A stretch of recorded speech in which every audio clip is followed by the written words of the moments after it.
Name? Jim. Occupation. Jim Morrison made an enemy of Ed Sullivan when the Doors appeared on his show. Sullivan told Morrison there was one thing he couldn't do. So, of course, Morrison did it on live television in front of millions.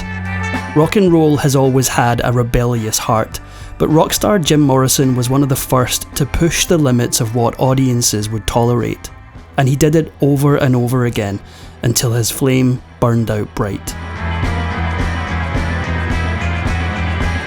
Born in Florida in the early 1940s, Morrison experienced a unique childhood with his military father. For one, his family moved around during his youth, so he grew up in different states. His father was a strict disciplinarian. Although he never spanked his children, he would scream and talk down to them, much like they were his troops. That alone seems like more than any child should have to endure, but an even more gruesome scene from his childhood would change Morrison's life.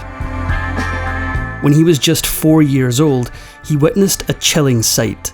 An accident where a truck had overturned and dead bodies were littered across the road. He said the image stayed with him forever and that he felt the spirits of the dead enter into his soul. In 1963, Morrison headed off to UCLA to study film in Los Angeles, but it wasn't exactly out of an intense passion for continued education.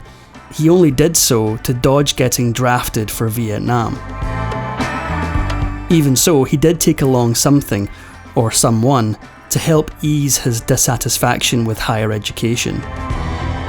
When he had attended Florida State University the year prior, Morrison fell for his classmate, Mary Werbelow. She headed to Los Angeles too, switching schools to continue to be with him as he studied. Though later reports call her Morrison's first true love, she would soon regret dropping everything for him. Morrison finished his UCLA degree but skipped his graduation.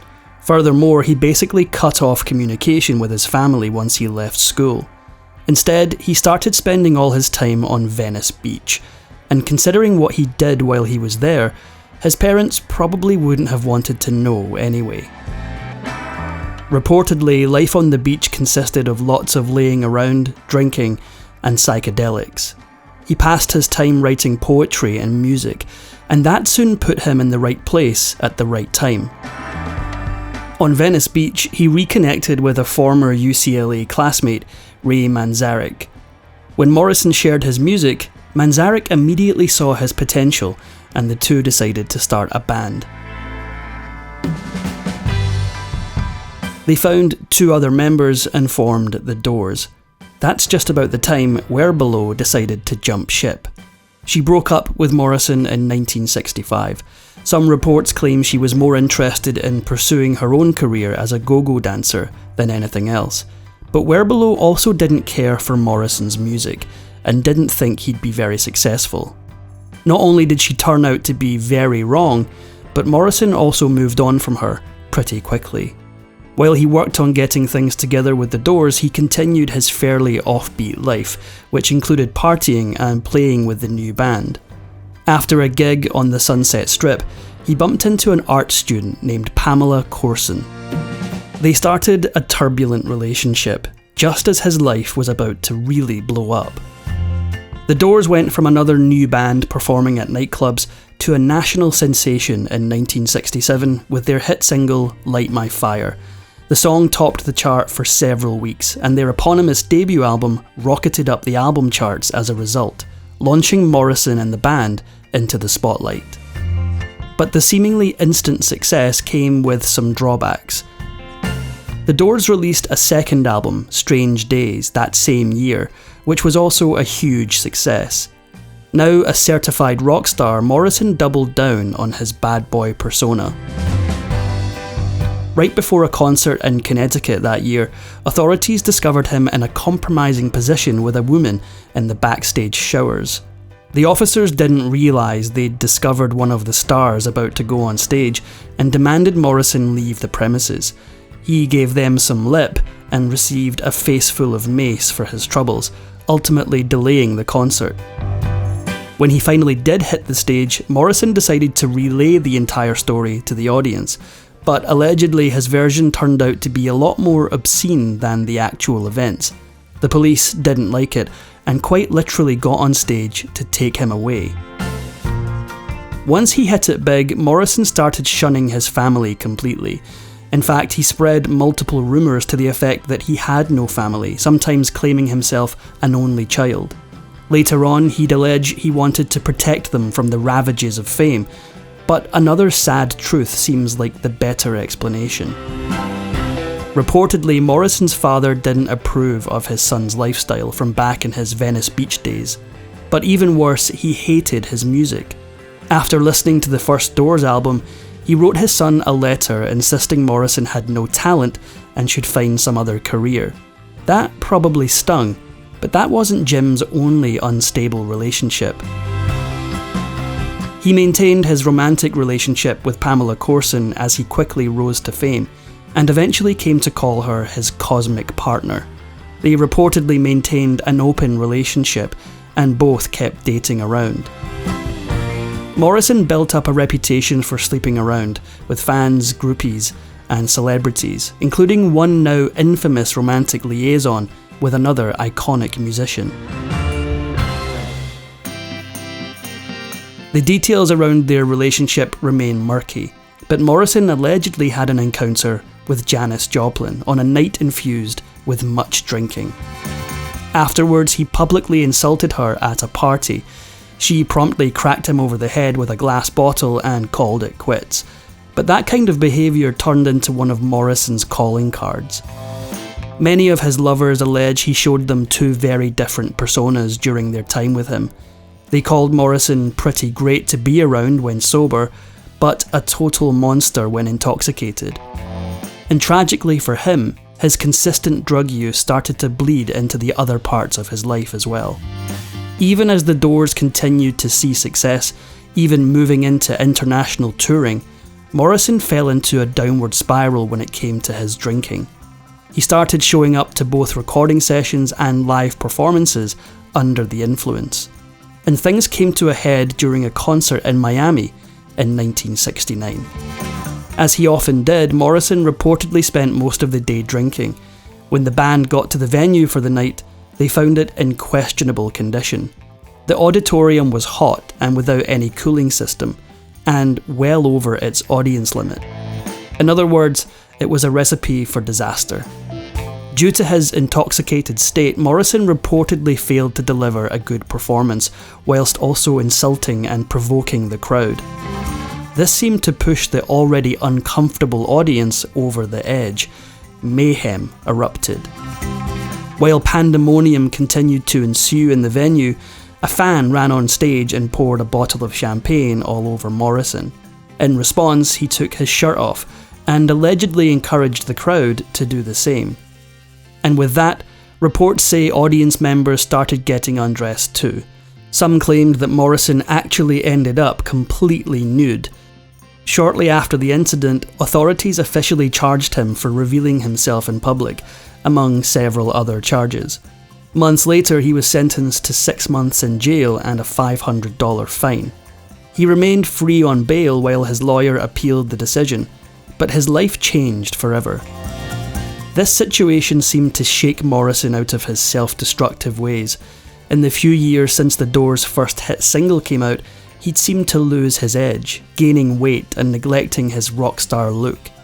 Even more than that, having to sit in court made him realise he really could lose everything. In his own words, Morrison said that before the incident, he harboured a very unrealistic schoolboy attitude about the American judicial system. He seemed to realise that, in this case, his money saved him, and he didn't necessarily have as many chances as he thought. And with that in mind, he made a huge decision. In 1971, Morrison took off to Paris with Courson and settled down there. Some reports claim he wanted to escape the possibility that the courts wouldn't overturn his case, but it also seems he possibly wanted some type of fresh start. While living in Paris, Morrison wrote letters to his friends back home about his new life. Reportedly, he started to clean up physically, losing weight and getting rid of his bushy beard. He wrote about taking walks in Paris and checked in on the status of the Doors' latest album. But tragedy hit, suddenly and swiftly, just months after he got there. On July 3rd, 1971, just about 4 months after relocating to France, Corson allegedly found Morrison's lifeless body in the bathtub at just 27 years old. His death came as a complete shock, and rumours about what actually happened started to circulate. On first hearing the news, many people thought it wasn't true. They theorised that perhaps he faked his death to escape his life or fame, or maybe even his court case. Even his Doors bandmates had to send their manager to Paris to verify the news before they believed it. But even though his death was confirmed, the exact circumstances remained a mystery. French authorities claimed Morrison succumbed to heart failure, but because the law didn't mandate an autopsy, he was buried without an official investigation into the cause of his death. Some witnesses from a French nightclub seem to have the version of the story closest to the truth. According to the venue's owner, Sam Burnett, he actually found Morrison passed out in the club's bathroom very early that morning. He claimed that Morrison appeared to have overdosed on heroin. This was unusual because despite his issues with substance use, he was known to hate the drug in question, admonishing Corson for using it. Because of this detail, some people have suggested that Morrison actually ended his life on purpose. Allegedly, 2 men then took Morrison's body back to his apartment and put him in the bathtub filled with cold water. The story of the 2 men varies. Some claim they were dealers, while others say they were his friends and plunged him into the bathtub to try and revive him. Regardless, the story ends the same, with Morrison gone far too young. Interestingly enough, Morrison became another celebrity in the notorious 27 Club. In just a few years, several other music stars died tragically at the age of 27, including Jimi Hendrix, Brian Jones, and Janis Joplin. Perhaps even more tragic, though, is the fact that his closest confidant followed not too far behind. Though they never officially married, Morrison left his entire estate to Corson. His family contested this after his death, claiming it should go to them instead. It took 3 years, but courts ultimately upheld Morrison's will and gave Corson his fortune. Not that she stayed alive long enough to make much use of it. Just months after finally receiving the money from Morrison's will, Corson died in a fashion eerily similar to her long-time love. She overdosed, and her friends found her body much in the same manner she found Morrison. Even now, musicians, fans, and historians alike consider Jim Morrison an authentic icon of the rock and roll era, as well as one of its greatest influencers. Critics posthumously inducted him into the Rock and Roll Hall of Fame in 1993, and he sits comfortably on several lists of the greatest frontmen to ever grace the stage. Back in 1967, as the band exploded onto the scene, everybody wanted a piece of them, and invitations to perform on TV came thick and fast. That year, Ed Sullivan invited the Doors to perform live on his iconic show, following in the footsteps of other music greats.